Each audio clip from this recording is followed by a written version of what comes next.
It's now officially autumn, the carp are looking amazing. So here are my main tips when boilie fishing in the autumn. So first off, just use the same boilie that you've been successful on throughout the spring and throughout the summer. There's no need to change. If it's working, you don't need to swap over throughout the autumn. Next up, in terms of your boilie, I would definitely be mixing up your boilie sizes. In the summer, you can probably get away with just sort of throwing, sticking, you know, some 18 millers, etc.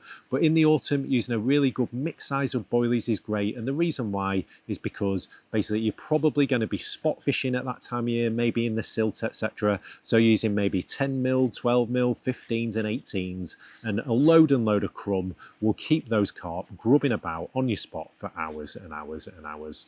Next up in the autumn, I would definitely be using liquids on my boilies as well. So I probably wouldn't use salmon oil at this time of year. I'd probably use hemp oil as well because that water is cooling down. But also I'd be adding other liquids as well. So something like a spod hydro, just to mix up all that boilie crumb and make it really tacky when you're spodding that bait out. And lastly, quantity, I would definitely play it by ear because obviously autumn is a real transitional period. So in the autumn, if you've got a really warm spell, yes, obviously put in quite a bit of bait if you feel that the carp are going to be munching.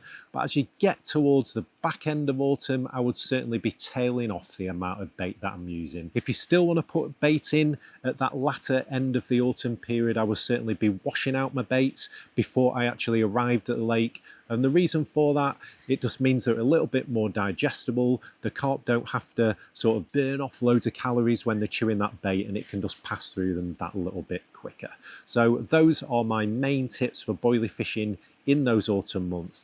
Get out on the bank, enjoy the autumn. It's an amazing time to be out there.